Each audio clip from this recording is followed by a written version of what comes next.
سورہ لقمان آیت نمبر 31۔ اعوذ باللہ من الشیطان الرجیم، بسم اللہ الرحمن الرحیم۔ الم تر ان الفلک تجری فی البحر بنعمت اللہ لیریکم من آیاتہ ان فی ذلک لآیات لکل صبار شکور۔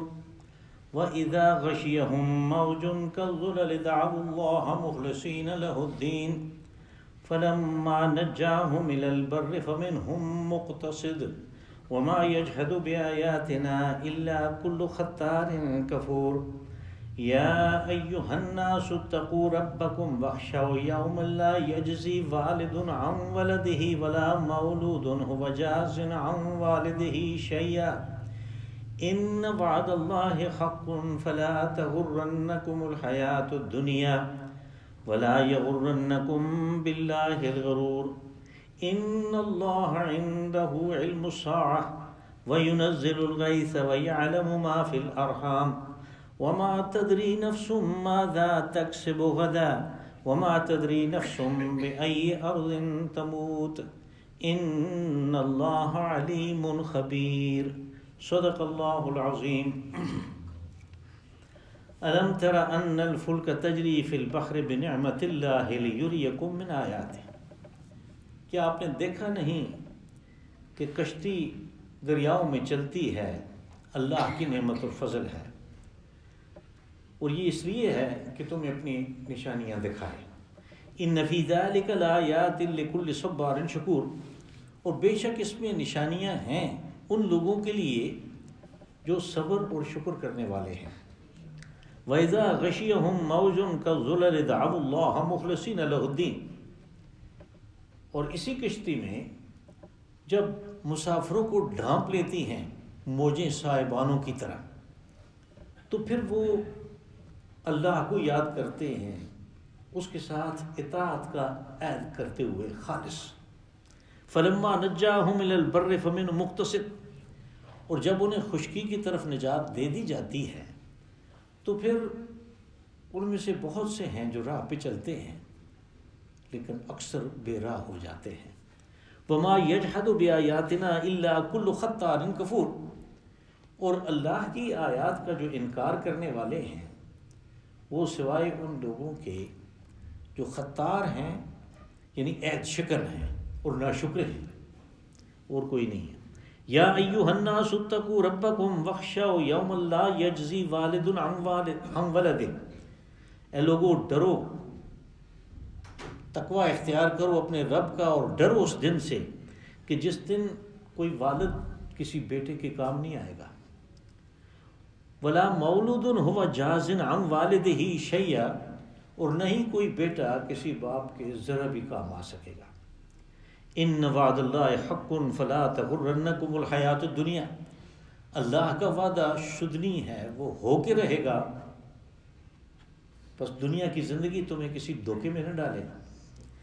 ولا یغرنکم باللہ الغرور، اور نہیں کوئی بھی دھوکے باز تمہیں اللہ کے باب میں دھوکے میں مبتلا کرے۔ ان اللہ عندہ علم الساعہ، یہ اللہ ہی کے پاس ہے کہ قیامت کب برپا ہوگی۔ وَيُنَزِّلُ الْغَيْثَ، اور یہ کہ وہی بارش اتارتا ہے۔ وَيَعْلَمُ مَا فِي الْأَرْحَامِ، اور مادہ کے رحم میں جو کچھ ہے اسے وہ جانتا ہے۔ وَمَا تَدْرِي نَفْسٌ مَاذَا تَكْسِبُ غَدًا، اور کسی شخص کو یہ پتہ نہیں کہ کل وہ کیا کمائی کرے گا۔ وَمَا تَدْرِي نَفْسٌ بِأَيِّ أَرْضٍ تَمُوتُ، اور نہیں کسی کو یہ پتہ ہے کہ کس جگہ پہ، کس زمین میں اس کی موت واقع ہونی ہے۔ ان اللہ علیم خبیر، بے شک یہ اللہ ہی ہے جو سب جانتا بھی ہے اور ہر چیز کی اس کو خبر ہے۔ یہاں یہ اس سورہ مبارکہ کے آخری مضامین ہیں جن میں اس سورت کے اور اس سے پچھلی سورت کے دونوں کے مضامین کا ایک خلاصہ بیان کر دیا گیا۔ سب سے پہلے لوگوں کی توجہ اللہ کی نعمتوں کی طرف دلائی۔ یہاں پہ اس یعنی آیت کو کہ بیان کرنے سے پہلے میں یہ بتا دوں کہ اس کا نفس مضمون جو ہے، جو ان 4 یا 5 آیات کا جو اصل مرکزی مضمون ہے، وہ ہے صبر و شکر، کہ صبر کی ضرورت پڑتی ہے آدمی کو اس وقت جب اس کے اوپر کوئی آزمائش آتی ہے، اور صبر اصل میں اس آزمائش میں جو استقامت ہے اس کو کہتے ہیں۔ یعنی یہ نہیں کہ حالات برے ہوئے تو یہ اپنے موقف سے ہٹ گیا، اس ہدایت کی راہ سے ہٹ گیا جس پہ وہ تھا، اور کسی کے کہنے پہ، کسی کے ورغلانے پہ اس نے اس کو چھوڑ دیا۔ یہ صبر نہیں ہے اس میں۔ اور شکر یہ ہے کہ جب اللہ کی نعمتیں ہوں، اللہ کا فضل ہو، تو پھر اس میں وہ اکڑنے نہ لگ جائے، اس میں وہ اس غرور میں مبتلا نہ ہو کہ یہ میرا کوئی کمال ہے، یہ میرے باپ دادا کا کوئی کمال ہے۔ اس کو یہ سمجھنا چاہیے کہ یہ ایک امتحان ہے، جیسے وہ امتحان تھا کہ مشکل وقت آیا، ایسے یہ بھی ایک امتحان ہے۔ وہ صبر کا امتحان تھا، یہ شکر کا امتحان ہے۔ اب یہاں پہ ان صبر اور شکر کے مقابلے میں لفظ خطار کفور استعمال ہوا، وہ عید شکن ہے، خطار عید شکن ہے، اور شکور اور کفور ناشکرے ہیں۔ یہ دونوں یعنی دو آیات کے جو آخری حصے ہیں، ان دونوں میں ایک دوسرے کے مضامین کا جو اختلاف ہے وہ بیان کیا گیا۔ کہا کہ اللہ کی نعمت ہے کہ کشتی جو ہے وہ دریاؤں میں چلتی ہے، اور یہ نعمت اس طرح ہے کہ اب تو بڑے طاقتور قسم کے انجن ہیں، بلکہ نیوکلیئر پاور سے جہاز چل رہے ہیں، ان کے اندر نیوکلیئر ری ایکٹر لگے ہیں، نیوکلیئر پاور سے سب میرین چل رہی ہیں، اور یہ یعنی زیر سطح سفر کرنے والی اس سمندر میں اپنے اندر موجود اس نیوکلیئر پاور کی وجہ سے مہینوں نیچے رہ سکتی ہیں اور سفر کر سکتی ہیں۔ لیکن پہلے کیا تھا؟ پہلے تو ہواؤں کو استعمال کرتے تھے لوگ، بادبانی کشتیاں ہوتی تھیں، بادبانی جہاز ہوتے تھے، اور یہ ہوائیں اللہ نے چلائیں، تو ان ہواؤں کو استعمال کر کے وہ سواریاں بھی اور جو سامان رسد تھا وہ بھی اپنی منزل مقصود پہ پہنچتا تھا۔ تو یہ اللہ کی بہت بڑی مہربانی تھی، یہ اس کا ایک انعام ہے۔ اس کو انعام کے طور پہ اس نے گنا کہ الم تر ان الفلک تجری فی البحر بنعمت اللہ، کہا کہ مخاطب تو نے دیکھا نہیں کہ کشتی سمندروں میں چلی جا رہی ہے؟ یہ اللہ کا فضل ہے، یہ اس کا انعام ہے، یہ اس کی نعمت ہے۔ لِيُرِيَكُم مِّنْ آیاتہ، وہ تمہیں اپنی نشانیاں دکھانا چاہتا ہے کہ یہ میں ہوں جس نے یہ انتظام کیا ہے۔ یعنی آدمی جائے اور ہوا نہ ہو، یا جیسے آگے یہ بات آ رہی ہے کہ وہ ہوا مخالف سمت میں چل پڑے اور وہ ہوا جو ہے وہ طوفان ساتھ لے آئے، تو پھر کیا ہوتا ہے؟ تو جب وہ صحیح آ رہی ہے، بالکل اچھی اور موافق ہوائیں چل رہی ہیں، تو اس وقت بھی اس کا اللہ کا شکر ادا کرنا چاہیے، اس پہ اترانا نہیں چاہیے کہ میں اتنا سامان لے کے چلا جاؤں گا، میں یہ کما لوں گا اور یہ فائدہ کر لوں گا۔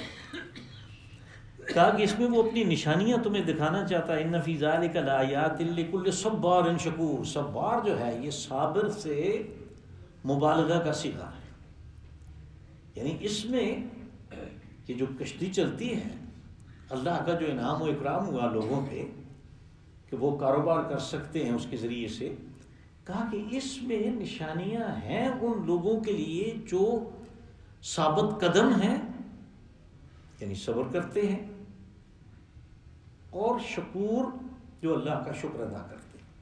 یہ دو انسان کے اوپر آنے والی مختلف حالتیں ہیں، کبھی اس کو مصیبت اور تکلیف سے، بیماری سے، معاشی مشکلات سے پکڑا جاتا ہے تو صبر کا امتحان لیا جاتا ہے، کبھی انعام و اکرام کر کے اس کو پکڑا جاتا ہے، اور وہ بھی آزمائش ہے، اس کے شکر کی آزمائش ہے کہ یہ اس کو اللہ کی طرف سے سمجھتا ہے، اور جب اللہ کی طرف سے سمجھے گا تو ظاہر ہے اس انعام میں سے جو اللہ کا قانون ہے اس کے مطابق وہ خرچ کرے گا۔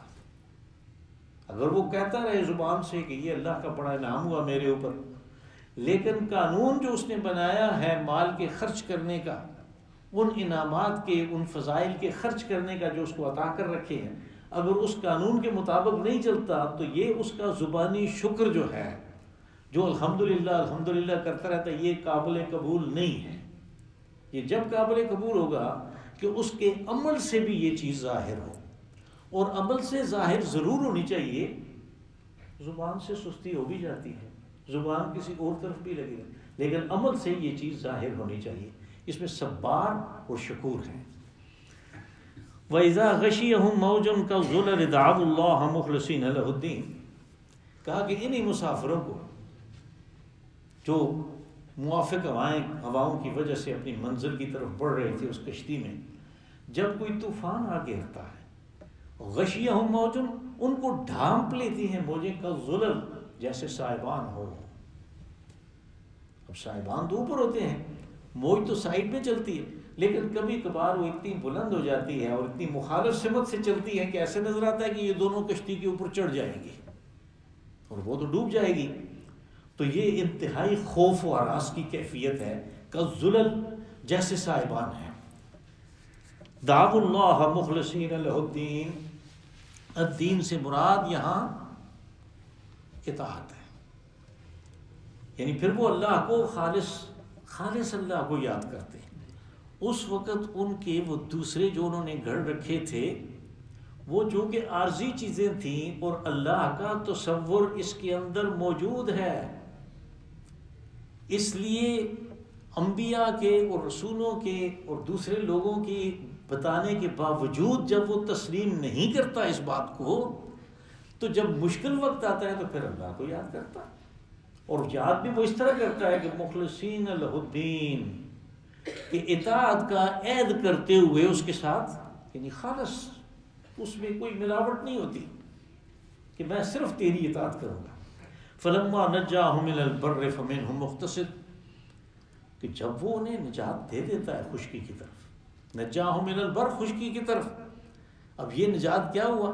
یعنی آدمی جو ہے وہ تو خشکی کا جانور ہے، پانی تو تھوڑا سا بھی یہ تصور کہ اب میں پانی میں گر جاؤں گا، یہ اس کے لیے ایک انتہائی خوف کی اور اس کے لیے ایک دہشت کی کیفیت ہے۔ تو کہا کہ جب ہم اس کو خشکی کے اوپر لے آتے ہیں، وہ تھوڑا مطمئن ہو جاتا ہے کہ اب طوفان سمندر میں جیسا بھی ہو مجھے کوئی خطرہ نہیں۔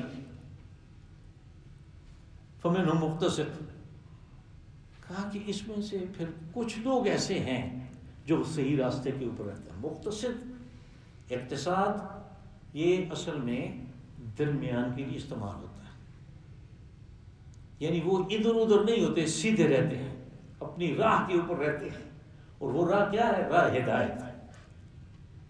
لیکن یہاں پہ آگے دوسروں کو چھوڑ دیا، اس لیے کہ وہ خود واضح ہے۔ جب اسے کہا کہ فمنہم، ان میں سے کچھ راہ کے اوپر رہتے ہیں، دوسرے کیا کرتے ہیں؟ دوسرے گمراہ ہو جاتے ہیں، بے راہ رو ہو جاتے ہیں۔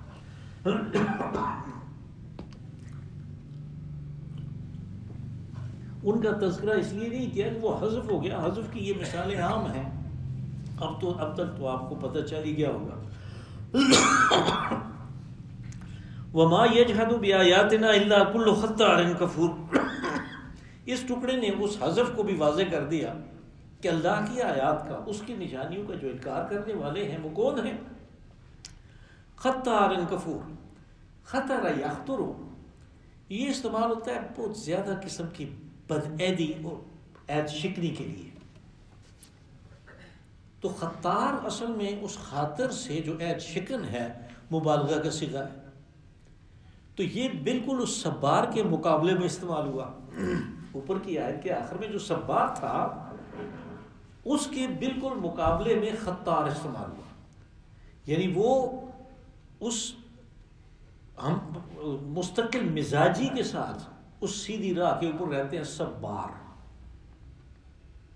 اور خطار کہ وہ عہد شکنی کر دیتے ہیں۔ اس وقت کہہ رہا تھا کہ میں خالص تیری اطاعت کروں گا، تیری بات کو مانوں گا، مخلصین لہ الدین۔ جب خشکی کے اوپر آ گیا تو ان میں سے بہت سے ایسے ہیں جو خطار ہیں، عہد شکن ہیں، اور بہت زیادہ عہد شکن ہیں، بدعہدی کرنے والے، کفور، ناشکر۔ یا ایھا الناس اتقوا ربکم، اے لوگو رب کا تقوی اختیار کرو۔ تقویٰ یہ ہے کہ اس کے اندر یہ جذبہ ہونا چاہیے کہ میں نے اپنے رب کو راضی رکھنا ہے۔ اب رب راضی ہوتا ہے اس کے حقوق ادا کرنے سے اور بندوں کے حقوق ادا کرنے سے، لیکن انسان ایسی چیز ہے کہ اس سے غلطیاں ہو جاتی ہیں، اس سے کوتاہی ہو جاتی ہے، کبھی اللہ کے حقوق میں کبھی بندوں کے حقوق میں کوتاہی ہو جاتی ہے۔ تو جس کے اندر یہ جذبہ موجود ہوتا ہے کہ میں نے رب کو راضی رکھنا، وہ توبہ کرتا ہے، اس کا یہ توبہ کا جو عمل ہے یہ اللہ کو زیادہ پسندیدہ ہے۔ یعنی اگر اس نے وہ گناہ نہ کیا ہوتا، وہ کوتاہی اور وہ سستی اس سے نہ ہوئی ہوتی اور اس نے توبہ نہ کی ہوتی تو اس کے اندر ایک عمل کی کمی آ جاتی، اور وہ عمل بھی خاص طور پہ وہ ہے کہ جو اللہ کو بہت زیادہ پسندیدہ ہے۔ یہ اس جذبے کے بغیر نہیں ہو سکتا کہ جذبہ ہو کہ میں نے اس کو راضی رکھنا، اب اس سے کوتاہی ہو گئی، اس سے گناہ سرزد ہو گیا تو یہ پشیمان ہوا، یہ نادم ہوا، یہ اللہ کے حضور گڑ گڑاتا ہے، یہ توبہ کرتا ہے۔ اس نے کہا کہ میں یا بنی آدم، یعنی یہ حدیث قدسی ہے کہ یا بنی آدم کلکم خطاؤون، اے آدم کی اولاد تم سارے کے سارے گناہگار، اور اس میں کوئی شک کی بات نہیں ہے کہ بنی آدم سے گناہ سرزد ہوتا ہے۔ انبیاء اور رسول وہ معصوم ہیں، ان کے علاوہ کوئی معصوم، کوئی خالی عن الخطا نہیں ہے، اس سے خطا ہوتی ہے۔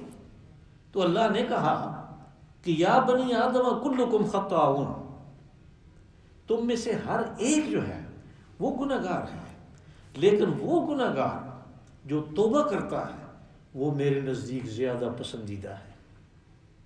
یہ کس کی؟ میں نے کہا کہ جب تک یہ جذبہ موجود نہ ہو، اندر یہ چیز موجود نہ ہو، یہ آرزو موجود نہ ہو کہ میں نے رب کو راضی رکھنا ہے، اس کو توبہ کی پرواہ نہیں ہوگی۔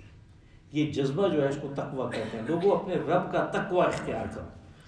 وَاخْشَوْا يَوْمَ لَا يَجْزِي وَالِدٌ عَنْ وَلَدِهِ وَلَا مَوْلُودٌ هُوَ جَازٍ عَنْ وَالِدِهِ شَيْئًا، اور ڈرو اس دن سے کہ جس دن کوئی باپ کسی بیٹے کے کام نہیں آئے گا۔ یعنی آدمی کو جو اس دنیا میں آتا ہے تو سب سے پہلے اپنے کام آنے والا جو ملتا ہے وہ باپ ہے۔ اصل میں تو ماں باپ دونوں ہیں، لیکن وہ باپ ہے کہ جو سب کچھ باہر سے کما کے لاتا ہے، وہ ماں خود بھی کھاتی ہے، گھر والوں کو بھی کھلاتی ہے، جب خود کھاتی ہے تو اس کی چھاتی میں دودھ پیدا ہوتا ہے، اس دودھ سے یہ بچہ پرورش پاتا ہے، تو یہ اصل کمائی اس کے باپ کی ہے۔ کہا کہ وہ باپ جس کے بارے میں تمہارا بچپن سے یہ تصور تھا کہ میرے سب سے زیادہ کام آنے والا ہے، وہ میرے لیے اپنی جان جوخم میں ڈالتا ہے، وہ ساری مشکلات کو سہتا ہے، وہ ہر موسم میں صبح سویرے اٹھ کے ڈیوٹی پہ چلا جاتا ہے، یہ سب سے پہلا چیز جو محسوس کرتا ہے آدمی اپنی زندگی میں وہ یہی ہے۔ تو اس کو کاٹ دیا کہ وہاں ایک دن ایسا آنے والا ہے کہ یہ باپ تیرے کوئی کام نہیں آئے گا۔ وَلَا مَوْلُودٌ عَنْ وَالِدِهِ وَلَا مَوْلُودٌ هُوَ جَازٍ عَنْ وَالِدِهِ شَيْئًا، اور نہ ہی کوئی بیٹا کسی باپ کے کام آئے گا۔ لیکن زبان کا ایک یعنی جو ندرت ہے، اس میں جو اسلوب ہے ندرت کا، وہ ذہن میں رکھیں کہ اس ٹکڑے میں وَلَا مَوْلُودٌ هُوَ جَازٍ عَنْ وَالِدِهِ شَيْئًا، کہ اس میں ایک خاص پیرایا، ایک خاص اسلوب استعمال کیا گیا زبان کا، وہ یہ ہے کہ پہلے تو مبتدا کا تکرار ہوا، مولود ہے اس کے ساتھ ہوا بھی استعمال ہوا، یہ اس مبتدا کا تکرار ہے، یعنی کوئی بیٹا وہ بھی ساتھ ہو گیا۔ اس کے بعد کیا ہوا کہ اسم کی جگہ اس میں فعل استعمال، اس میں فاعل استعمال ہوا، جازن، پہلے تھا نا یجزی، اب ہے جازن۔ اب یہ دونوں چیزیں جو ہیں یہ اصل میں اس کے اندر ایک شدت پیدا کرتی ہیں کہ بیٹا بھی کسی باپ کے کام نہیں آئے گا۔ میں نے کہا نا کہ بچپن میں آنکھ کھولتا ہے تو دیکھتا ہے باپ میرے کام آتا ہے، لیکن تھوڑا سا بڑا ہوتا ہے تو پھر کیا ہے کہ باپ اس کو پیسے دیتا ہے کہ جاؤ میرے لیے نسوار لے کے آؤ، اب یہ اس کے کام آ رہا ہے، اب یہ کر دو، اب وہ کر دو، وہ کام کر رہا ہے۔ پھر اس کے بعد یہ کسی مزدوری پہ لگ جاتا ہے، باپ بوڑھا ہو گیا ہے، دن کو وہ کر کے آتا ہے، رات کو یہ کبھی وہ چارپائی پہ لیٹا ہوا کھانس رہا ہے، وہ کہہ رہا ہے پانی دو مجھے، یہ دو مجھے، دوائی لا کے دو، یہ اس کو دیتا ہے، یہ اس کے کام آتا ہے۔ پھر یہ ہے کہ اس کے اندر ایک جذبہ بھی ہے کہ بھئی میں جوان ہوں، میرے قوات قوی ہیں اور میں یہ کر سکتا ہوں، یہ میرے کام آتا رہا ہے، تو اب میں اس کے کام آؤں، یہ اللہ کا حکم بھی ہے۔ تو اس جذبے کے تحت یعنی مختلف چیزیں جو ہیں وہ اس کے دل و دماغ میں ہوتی ہیں کہ میں نے اس کے کام آنا، یہاں پہ اس کو کاٹنے کے لیے کہ یہ بھی باپ کے کام نہیں آئے گا اس دن، یہ جو ندرت ہے اسلوب کے اندر یہ استعمال ہوئی کہ اس کے اندر ایک شدت پیدا ہو گئی کہ یہ جو بہت عرصہ کام آتا رہا باپ کے، یعنی اپنی جوانی سے کہ فرض کریں یہ 20 سال کا تھا تو پھر یہ باپ کے کام آنا شروع ہوا، اور باپ اس وقت 55 سال کا تھا، 50 سال کا تھا، تو وہ 80 سال زندہ رہا، یہ 30 سال اس کے کام آتا رہا، بہت زمانہ ہے، یہ 30 سال اس کے کام آتا رہا۔ کہا وہاں پہ یہ بالکل شیعہ، اس کے اندر جو شیعہ ہے یہ اس کو ذرا برابر، اس کا ترجمہ ہے ذرا برابر، یعنی یہ ذرا برابر اس کے کام نہیں آئے گا۔ بلا مولود ہو جازن ہم والد ہی شیعہ فلا تغرنکم الحیات الدنیا۔ اب آدمی اس دنیا کی زندگی میں دو دھوکوں میں سے ایک میں یا دونوں میں مبتلا ہوتا ہے۔ ایک تو دنیا کی زندگی اس کو دھوکے میں مبتلا کر دیتی ہے، وہ اس طرح کہ وہ اپنے شب و روز ایک ہی کام کے اندر لگاتا ہے کہ کہیں ایسا نہ ہو کہ میں مستقبل میں غریب ہو جاؤں، میں فاقہ کش ہو جاؤں، میرے پاس کچھ نہ ہو، یا میں اپنے جو رشتہ دار باقی ہیں، جو ہم جولی ہیں، جو ہم اثر ہیں، جو میرے ساتھ کے لوگ ہیں، ان سے پیچھے رہ جاؤں معاشی دوڑ میں، اس لیے کہ پہاڑ جیسی زندگی آگے پڑی ہے۔ اب یہ جو ہے تغرنکم الحیات الدنیا، یعنی دنیا کی زندگی کا دھوکہ ہے۔ جب یہ بہت زیادہ اس چیز کے اندر مصروف ہو جاتا ہے تو پھر اگلا قدم آتا ہے، وہ یہ کہ اس معاشی دوڑ میں آگے نکلنے کے لیے اس کو محسوس ہوتا ہے کہ یہ جو ناجائز ہے، یہ جو حرام والی چیز ہے، یہ تو میرے راستے میں رکاوٹ بنا ہوا ہے، جب تک میں اس رکاوٹ کو نہیں گراتا میں پیچھے رہ جاؤں گا۔ پھر وہ اس حرام والی اور ناجائز والی جو رکاوٹ جو اس کو آہستہ کرتی تھی اس دوڑ میں، جو ایک ہرڈل بنی ہوئی تھی، اس ہرڈل کو گراتا ہے، حرام و حلال دونوں طریقوں سے وہ کمائی شروع کر دیتا ہے۔ یہ دنیا کی زندگی نے اس کو دھوکے میں ڈالا۔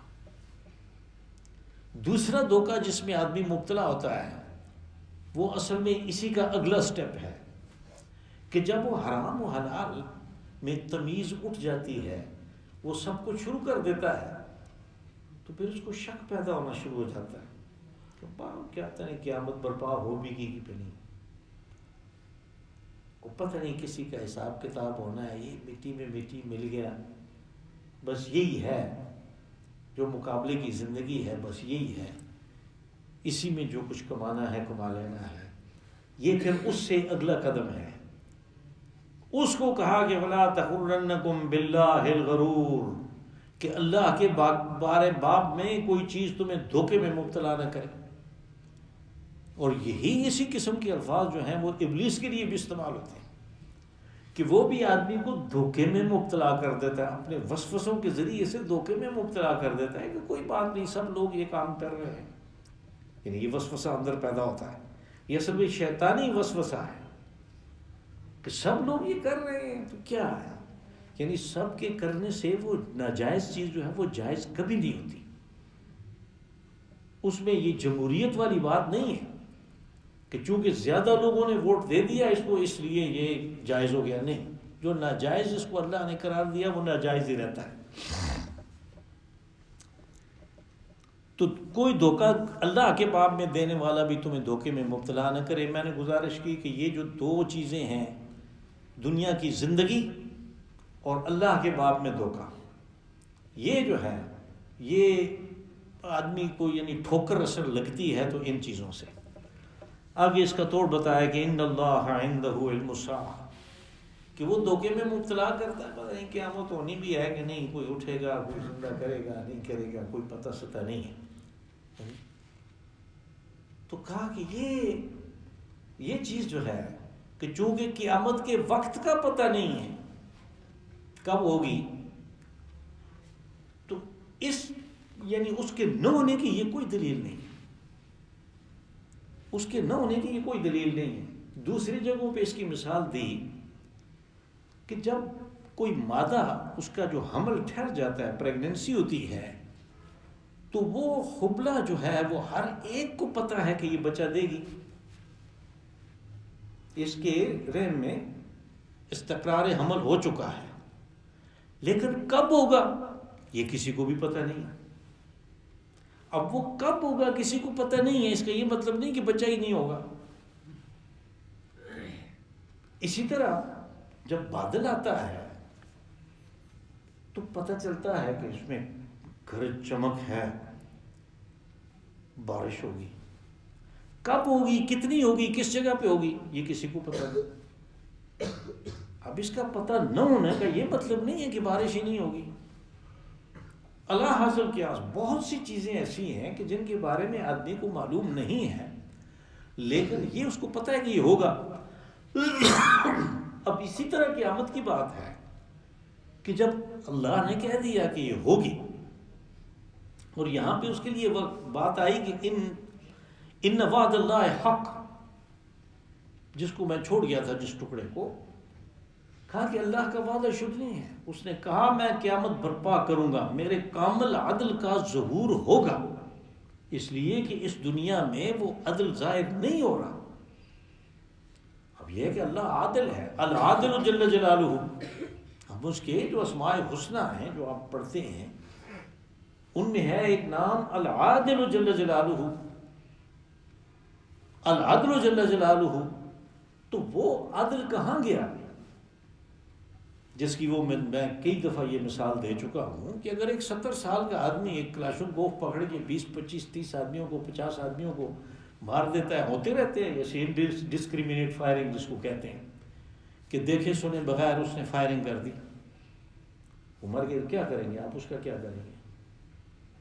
اس نے 20 25 عورتیں بیوہ کر دیں، اس نے 50 60 بچے یتیم کر دیے، آپ اس کو کیا پھانسی لگائیں گے؟ وہ تو پہلے ہی مرنے پہ آیا ہوا ہے، 80 سال کا ہے، 85 سال کا ہے، تو اس کو تو آپ چھٹکارا دیں گے ان بیماریوں سے اگر اس کو پھانسی لگائیں؟ تو پھر عدل کہاں گیا؟ عدل تو نہیں ہوا، ہو ہی نہیں سکتا، ناممکن ہے۔ تو عدل کب ظاہر ہوگا؟ یہ کامل عدل جو ہے یہ اس دن ظاہر ہوگا، قیامت کے دن۔ اللہ کا عدل کامل اس کے ظہور کا وہ دن ہے، پھر پتہ چلے گا کہ ہاں اس کے پاس خزانہ ہے ایسی سزاؤں کا کہ وہ ان 25 30 کا وہ انتقام کس طرح لیتا ہے۔ یہ کامل عدل جو ہے، یہ دنیا اس لحاظ سے مکمل نہیں ہے، لیکن یہ کسی کیلنڈر کا کھیل نہیں ہے، یہ با مقصد ہے۔ ان وعد اللہ حق، یہ با مقصد ہے، اور اس کا مقصد جو ہے وہ پورا ہی نہیں ہوتا کہ جب تک قیامت نہ۔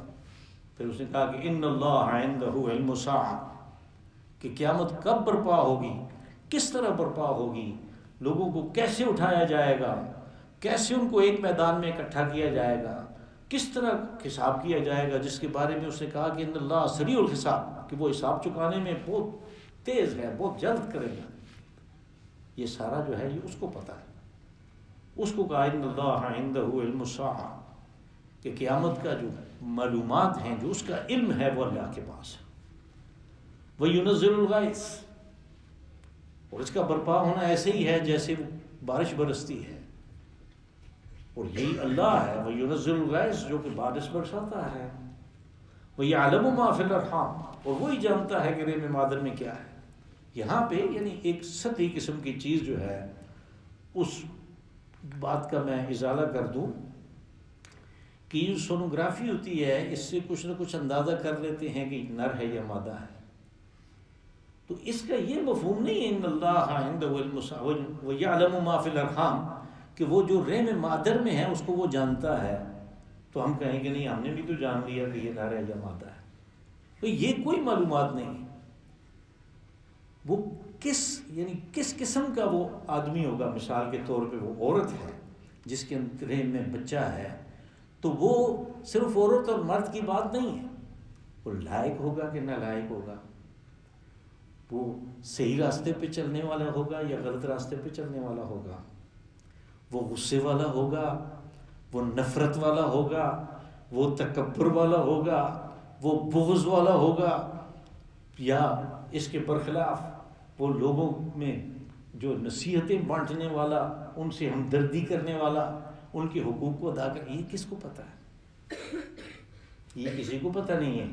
یہ سونوگرافی سے پتہ نہیں چلتا, اللہ کو پتہ. یہ یعلم ما فی الارحام, وہ اس کی کیفیات کو جانتا ہے, دل و دماغ کی جو وہاں پہ ہے. وما تدری نفس ماذا تکسب غدا, مقابلے میں یہ چیز استعمال ہوئی کہ یہ دیکھ لو کہ کسی کو یہاں تو یہ بھی نہیں پتہ کہ میں کل کیا کمائی کروں گا. یہاں کمائی سے مراد اعمال ہیں کہ کل مجھ سے کیا سرزد ہونے والا ہے. یعنی بڑا اپنے آپ کو محتاط رکھنے والا, اس کو کیوں کہتے ہیں کہ بھئی اس کو اللہ سے توفیق مانگنی چاہیے کہ پتہ نہیں چلتا کہ کل کو کوئی غلط کام کر بیٹھے. تو اس کو کیا پتہ کہ وہ کل کیا کمائی کرے گا. وما تدری نفس بأي أرض تموت, اس کو یہ بھی نہیں پتہ. یعنی زندگی اور موت کی کتنی اہم ہے انسان کے لیے, اس کو پتہ ہی نہیں ہے کہ میں نے مرنا کہاں ہے. کہاں اپنے لیے وہ مزار تیار کر کے چھوڑتا ہے اور کہاں اس کا انتقال ہو جاتا ہے. یہی ارض تموت, کہاں پہ مرے گا.